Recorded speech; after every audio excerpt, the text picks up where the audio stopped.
جامعہ محمدیہ کے زیر انتظام UK academy of Islamic sciences کی 11ویں سالانہ تقریب تقسیم اسناد کا انعقاد یورپین اسلامک سینٹر اولڈہم میں ہوا۔ UK academy of Islamic sciences کے سربراہ اور پرنسپل شیخ احمد دباغ اور اولڈہم کونسل کے mayor doctor Zahid Chauhan, deputy leader counsellor شاہد مشتاق نے خصوصی شرکت کی۔ ہمیں رپورٹ کر رہے ہیں عارف چوہدری۔ جامعہ محمدیہ کے زیر انتظام UK academy of Islamic sciences کی 11ویں سالانہ تقریب اسناد کا انعقاد یورپین اسلامک سینٹر اولڈہم میں ہوا۔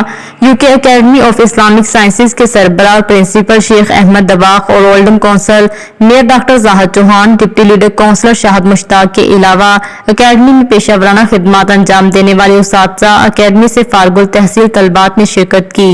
شیخ احمد دباغ نے اپنے پیغام میں کہا کہ UK academy of Islamic sciences نے پچھلے 11 برسوں سے طالبات کو دنیاوی تعلیم کے ساتھ دینی تعلیم میں اعلیٰ تعلیم دینے کا بیڑا اٹھایا ہوا ہے، تاکہ اگر خواتین دنیاوی تعلیم کے ساتھ دینی تعلیم سے آراستہ ہوں گی تو آنے والی نسل صحت مند معاشرے کے لیے اپنا کردار ادا کر سکے گی۔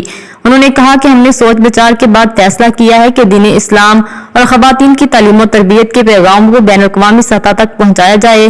آسٹریلیا سے اس کا آغاز کر دیا ہے۔ قرآن، حدیث شریف، فقہ، تزکیہ، خاص طور پر تزکیہ یعنی اپنے جسم، دل، دماغ، نفس کو کس طرح پاک رکھنا ہے اور کس طرح مثبت طریقے سے اس کو استعمال کرنا ہے تاکہ جو بھی جس کا بھی ان سے واسطہ پڑے اس سے ان کو نفع ہو۔ This is a way to thank them because they have invested in not only themselves but also in how to better the others and themselves and their families and societies. Mayor councillor doctor Zahid Chauhan نے کہا کہ academy عظیم کام کر رہی ہے، بچیوں کو امن اور زندگی گزارنے کے لیے دین اسلام کے تحت زندگی گزارنے کی تعلیمات سے آگاہی دے رہی ہے۔ ڈنمارک سے آئے مہمان کاشف محمد اکرم نے کہا کہ ہمیں اکیڈمی کی کاوشوں کو سراہنا چاہیے کہ وہ خواتین کو اسلامی تعلیمات سے آراستہ کرتے ہیں تاکہ ہماری آنے والی نسل کی بہترین پرورش کر سکیں۔ UK academy of Islamic sciences میں پیشہ ورانہ خدمات انجام دینے والے اساتذہ علیزہ اقبال کا کہنا تھا کہ ہم دین، قرآن و احادیث کی تعلیم دینے کے ساتھ اس پر توجہ دیتے ہیں کہ عملی زندگی میں کیسے اس پر عمل کیا جائے۔ تقریب کے روح رواں راجہ ظفر اقبال نے کہا کہ دنیا میں برائی بجلی کی رفتار جیسی پھیل رہی ہے، اس سے بچنے کے لیے طریقہ محمدیہ پر عمل پیرا ہونا چاہیے۔ ہم کام کر رہے ہیں کہ بچوں کو ایک امن کا، ایک پیار کا اور اسلام کا جو اصلی درس ہے، جو اسلام کا ایک اصلی لیسن ہے وہ سکھا رہے ہیں، اور ہماری ایک اگلی جنریشن کی نہ صرف اسلامی لحاظ سے پرورش کر رہے ہیں بلکہ انہیں ایک اچھا سٹیزن اور ایک اچھا برٹش سٹیزن بنا رہے ہیں۔ فوکس کرتے جامعہ محمدیہ میں کہ دین ہم سکھاتے ہیں، حدیث قرآن سکھاتے ہیں، لیکن اس پہ توجہ کرتے کہ یہ ہماری زندگی میں ہم کیسے عمل کریں۔ اگر بندہ پڑھتا رہے دین لیکن عمل نہ کرے پھر اس کا فائدہ کیا ہے؟